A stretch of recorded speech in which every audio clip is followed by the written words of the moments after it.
Hi guys! Magluto ako ng gabi, laing ba. Nabili ko sa Asian store sa Copenhagen. Ito siya oh. Hinugasan ko muna siya, tapos binabad ko sa mainit na tubig. Kasi hindi natin alam kung paano nila to ginawa, paano nila ito drenay. So hinugasan ko muna siya maraming beses, tapos binabad ko sa mainit na tubig. Yan oh. Tapos yung isasawg ko yung itong mackerel na ang tawag nga nito, yung pinausukan, yung parang tinapa na mackerel. Tapos lagyan ko ng sili. Yan. Tapos yung itong gata yung gagamitin ko. Yan oh. Yan siya. Dalawang lata. Wala naman kasing dito fresh na nyug para gamitin. So yun ang gagamitin ko. Itong tinapa, prituhin ko muna para hindi siya madurog. Gamitin kong buo.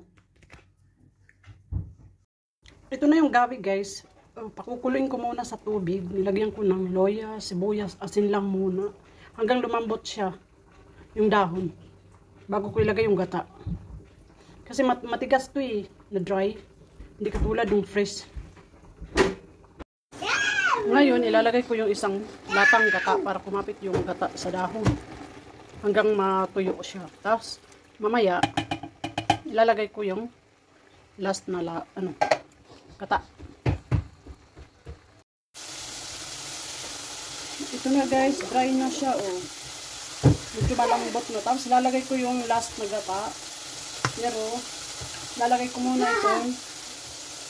Ganyan nito kasi sobrang lambot pala nito pag Ito hindi ko na hiniwa. Ganyan lang. Tapi ulo ilagay ko para malasa. Malambot pala ito na ginagawang tinapa. Hindi katulad ng yung galunggong na ginagawang tinapa, tigas. Ito malambot oh. Prinito ko pa to. Kaya ibababaw ko lang. Mamaya, pag malapit na maluto, ihahalo ko.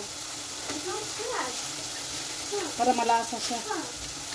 Wala kasi akong yung baboy na ilalagay. Kaya itong inilagay ko. Tapos, ilagay ko tong sili. Tinanggalan ko ng buto kasi itatanim ko yung buto next year. Yan. Ito yung gata ng last.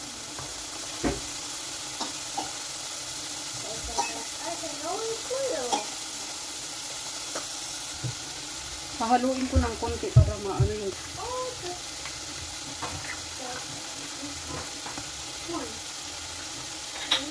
ganyan lang siya. Medyo ilalim ko yung malaki para pantay yung lasa.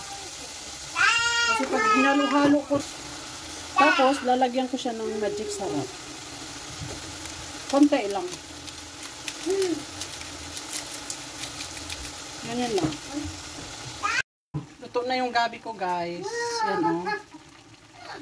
Yung ibang isda na nadurog siya. Ito lang yung hindi nadurog oh. Kayong ulo. Nadurog kakahalo ko. Kakain ako guys. Naku, ako lang kakain nito. Kunin ko tong laman. Ako lang ang kakain nito. Tamang-tama may kanin ako. Itong sili. Yan o. Ito yung laman. Hi, hi! Kain na tayo guys. Dinner ko to ngayon. Anong oras na? Alas 5. Grabe ang luto ko nitong tagal. Yan o. Ganyan siya. Ang sili itabi. Pag fresh na fresh to, yung sauce niya green na green, pero ito kasi dry. Hi, Moa. Hi. What are you doing? I'm eating. Wow, it's amazing. Yeah. Why this green? This is leaves. Wow. I did the same before. Wait. So yum. Wow. I told you it's leads to. It's Daddy, it's